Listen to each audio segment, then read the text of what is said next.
What would happen if you took the Sapir-Whorf hypothesis to its illogical extreme? That's what we're going to explore in this video. But first, let's get some things out of the way. Hi, I'm Noli. This is my entry into Agma Shra's course Conlang Circus, and the very first time I ever finished a Conlang and recorded a video, so don't expect too much. Also, I'm still a little bit ill, so my voice is a bit off. Sorry for that. There's a lot to cover in very little time, so I'll be skipping over a lot, and I'll add some design notes in the corner here and there to make this flow better. But before we begin, I want to go over the design rules I set for myself. First, every joke feature needs to have some actual function, it needs to fit the concept and the story, and I should also limit the redundancies as much as possible. Pretty simple. And with that, we're ready to begin. Our story begins not with a bang, but with a lecture. A quite boring one at that. As Andrew listens in to the professor, trying his level best to make evolutionary psychology as boring and unappealing as possible, he can barely stay focused after one dry, boring fact about the evolution of communication after another. Until the professor offhandedly mentions the Sapir-Whorf hypothesis. That was a spark that lit a fire in his mind, as it has with many other conlangers before. His mind reels with possibilities. What if he could come up with a language that made its speakers smarter? And he needed some kind of research topic too. This one seemed revolutionary. He rushed to text George, his best friend. They've been doing basically everything together recently, and he seemed like a great partner for this project. What they were trying to do has been attempted before and will likely be attempted again. Their approach was unique, however. A language deliberately hard to use that required a ton of planning for even simplest sentences, and that would include scientific concept in its grammar. They hoped it would make spatial reasoning and scientific thinking easier for the speakers, and that's how ɲaɲa was born. Well, not exactly. That was how ɲaɲa was conceived. It was born when I decided to play the role of a midwife and Dr. Frankenstein to piece together the language from random scribbled notes, one shitty falling apart notebook written by somebody with no knowledge or regards to linguistics, some text messages, knockoff Adderall because my doctor doesn't want to prescribe me meth, and my own lack of linguistic know-how. With this context, we can now see what we're dealing with. ɲaɲa is a positional, agglutinative, inflectional neo-language, and every language starts with a phonology. So our dynamic duo started their research to answer the age-old question, how can you have as a sound inventory? In the end, they decided to basically copy English with a few small changes, like not understanding that English has more than 5 vowels, removing a few sounds and adding some in seemingly at random, and adding a click consonant for some reason. Moving on to phonotactics. There are no phonotactics, nothing in any of the notes. It's not like it matters anyway. Well, we do know a syllable is defined as a vowel with all the consonants before it. Also, no word can have less than 2 syllables, and it's going to become painfully obvious why in a second. Skipping to the part that had actual thought put into it, grammar, starting with nouns. Now, ɲaɲa was built on one principle that will be easier to understand with an example. Each noun in ɲaɲa has a grammatical gender, masculine, feminine, or neuter. They are marked by an affix "e". You might be asking, how does one affix cover all the genders? And it's quite simple. It depends on the position, if it's a prefix, suffix, or an interfix. That's why I called ɲaɲa positional. And how exactly did they come up with that genius idea?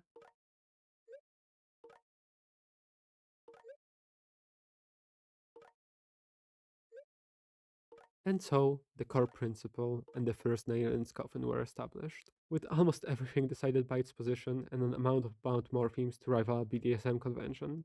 ɲaɲa had everything it needed. For nouns, this meant that gender, number, definitiveness, and secondary gender each had its own affix. Wait, what even is secondary gender? Well, I didn't know either, and the only notes on it were that it exists and has 8 categories. And I couldn't even get rid of it, since it would break things down the line, so I just made something up and moved on. There's more things here, like reduplicating the word with a different number, but who cares about that anyways? What you really came here for are the cases, and ɲaɲa delivers. At first the system shamelessly copied Hungarian, then Finnish, but in the end,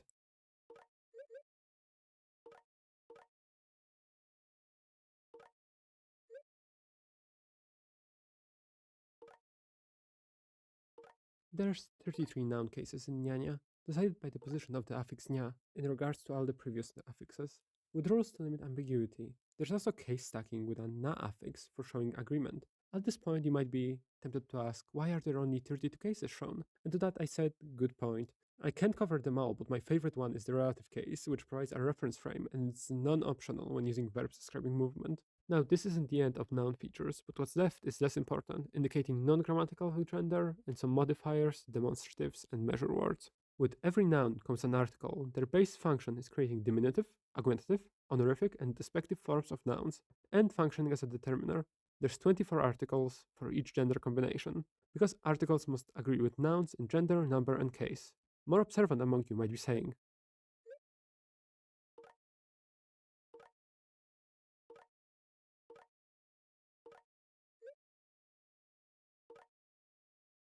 George solved the problem by adding in grammatical color, a function of three affixes, R, G, and B. Each noun is assigned a color based on a long table of categories.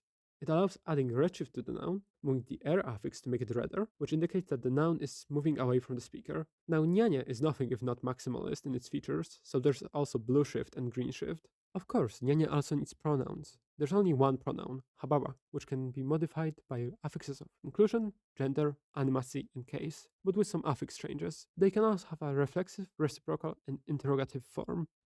A language without verbs is something of a holy grail among conlangers, attempted by many with different degrees of success, so I'm glad to announce nyanya didn't even try that, thankfully, can you imagine? No, it has regular verbs. Well, regular, all its verbs are transitive, for a simple reason. Since there's only so many word orders, the affix fiola adds more tense information. Other simple affixes include agreement, negation, voice, and submissive and dominant moods. Wait, what? A quick tangent, there are 4 degrees of formality: casual for speaking with people of the same standing, semi formal and formal, speaking to people of a higher standing, and hyper formal, no relation, which we'll get to later. If the verbs were ever going to compete with nouns in terms of complexity, they needed something to rival the case system. So George basically reused the system to give us moods. There were 64 moods in the notes. Some were actually aspects, but when I saw the table, I really stopped caring about proper terminology. They cover factual statements, evidentiality, wishes, commands, intent, emotions, and are used for questions and subclauses. My favorite from this group is auto-persuasive, for when you really want something to be true. We also need to focus on the aspect part of the table because there's one thing there that's not like the others.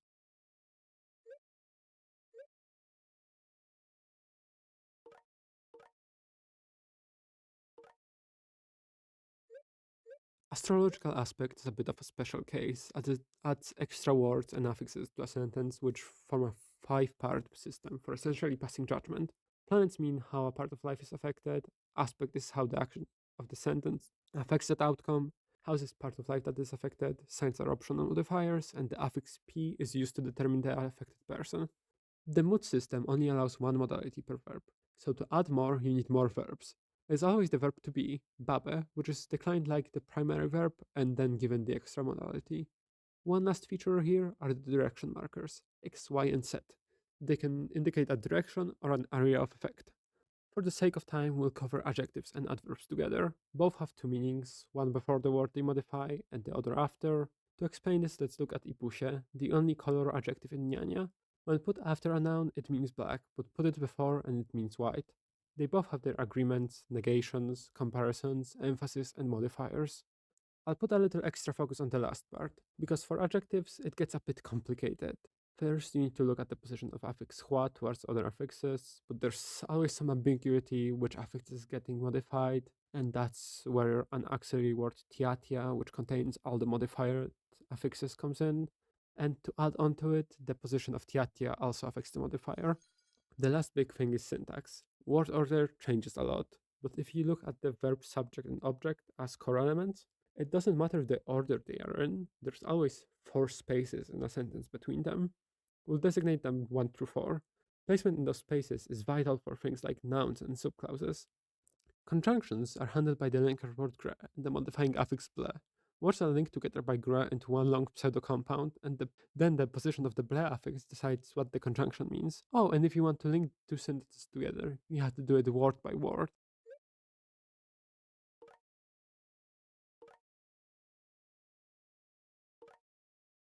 Subclauses are formed by taking a sentence, attaching the affix plus in the right spot on the verb, subject, and object, and then placing it in the right part of the main clause. A lot of the subclauses need a dummy pronoun, and for that we have the pronoun do me. The best subclause for me is succubus clause, which were probably meant as a joke, but I decided to include them anyway because I had trouble filling the big table. There's many more features in ɲaɲa, but since the script is getting kind of long, I'll skip through the more important bits. Starting with one of the numbering systems. Yes, one of. Yeah, technically has 7 of them, one for every day of the week. Well, that was the plan. George only written down one. I just filled in the rest. And honestly, the collapse numerals are one of my proudest creations, but we don't have the time to cover them, so we'll just cover the main one. It uses base 4 and has 2 digits. Wa meaning 1 and A, which separates the positions of digits. Higher digits work like tally marks, with wawa being 2 and wawawa being 3. Now adding the fun part, each even number must be written as a sum of 2 primes. That's why I called this system Goldbach Space 4 with base 1 digits. You might have noticed at the beginning there I said technically 7. That's because each numbering system has its hyperformal variant. For this one, it's basically the same, but it uses base 2i.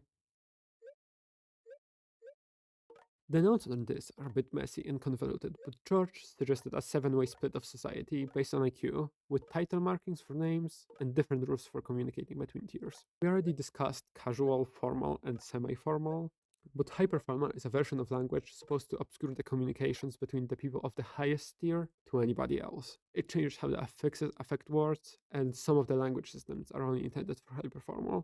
Following that, we have to go back to the numbering system for a second, because it's clear to see it needs some form of addition. That's where Boingba comes in. Boingba can be modified by the t and rho affixes to take on different mathematical functions, which can be used as numerals and even for word derivations. Speaking of derivations, ɲaɲa has a complex system for compounds. Not these kinds of compounds, compound words. To make one, each word needs to be put into a construct state by adding a special set of affixes, which translates to an atomic number of an element in base 5. Okay, I lied, it's chemical compounds after all. The types of elements and bonds allow for different meanings.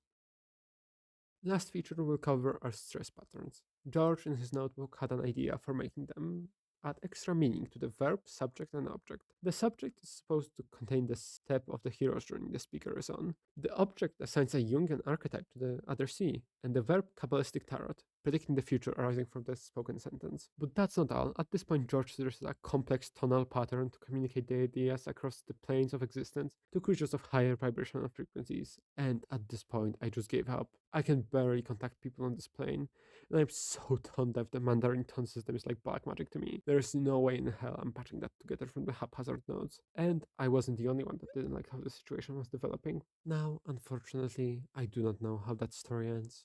There's only so much I've been shown. I do not know if this is a cautionary tale or just somebody overly dramatizing their story for whatever reason. But as any content creator, I do hope I can get some engagement from it. To end on a lighter note, I did come up with a writing system for ɲaɲa. To capture the spirit, it's an equally messy system, a positional reverse abugida. Instead of the vowels being marked on consonants, vowels are the main symbol, mostly distinguished via rotation, while consonants are marked with a small symbol in the right position relative to the vowel. Now, it doesn't have to be written in MS Paint, but I think it fits the aesthetic too well not to. Hey, thanks for watching. I really hope you enjoyed the video. If you did, please consider leaving a like, a comment, and maybe vote for me in the contest. It would really mean a lot. I would also like to thank my lovely friends, Cryp, who designed my little avatar here, and Cyberfae, who helped me get the audio sounding pretty okay. You will find both of them in the description. Go check them out, please. They are lovely people. Thank you for your attention, and I will now go on to the translation section. For the translation part, I decided to do the Twilight quote, and here is the dictionary I used. Wawawa bonia bolinia baslomi, binia erniligismo, transmania bolinia lumwaksa, polinia bolis szczyfiola hiucioba hiunia bednia niochiu, ngałała bahaba del bahałania, naboli pumislomi niachła, tianietia, niabili o gigi ton ernia, transniabolik saniuni nia. Nia boli pomyślami niachła. Szczyfiola hiulinia cioba hiunbo niabo niohiubu benialihiu. Waliboro bońba rotiro slominia. Libi erniżismonia. Translisma bolumłaksania. Hiufiola szczycioniolipo niapo elihiubabeplu. Ksalipo replux iniapi Edward. Pluliji barker niabi miał. Plulinia po nianiuptonipti czułgai czeptichech astecimi maptoksania trans dunia bo niamiliksa.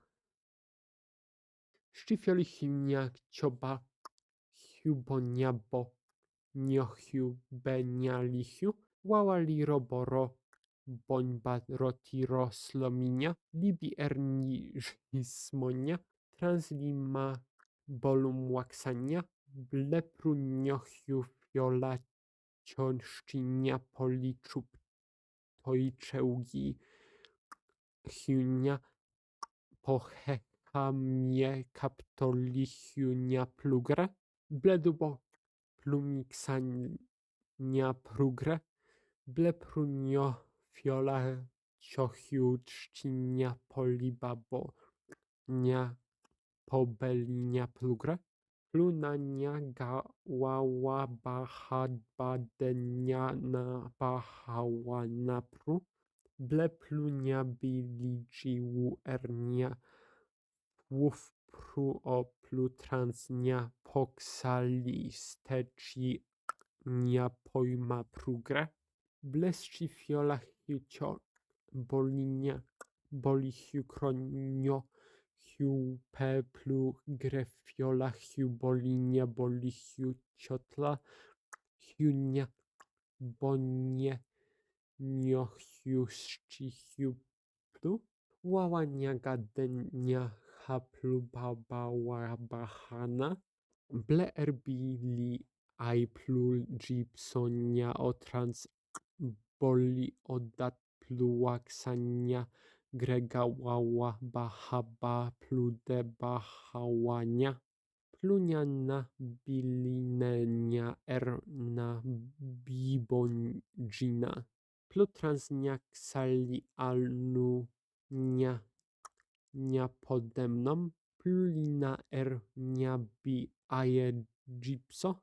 Plutransna nia ksabolina nia odatłaskese. Blepluda gada dnia dałała nia hababa nia bahagre. Plutransbolini nia bomroksa nia oplu ubeli nia binidzi nia smo.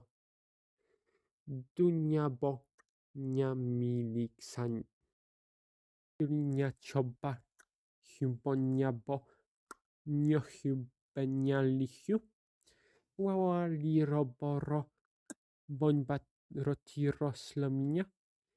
Libi erniżismonia. Translisma bolumłaksania. Wałaganiła dehababała bahaplu. Dlechias ciokrep tą pogłuskie dżrihiuke ile moraptaniohiu grechia ściokrep tą poł kej ilo optogłuskie dżrihiu pona mto imi babteniohiu plu. Polinia poliszczy fiola hiu ciobabe hiunia niohiu plu. Gałała bahaba plude bahałaniła. Pluda gada gałała bahaba de bahałaniła. Niali ernidża bi upaldzilo plu. Nali plu nisabołała knia plu. Dunia bol nia miliksa.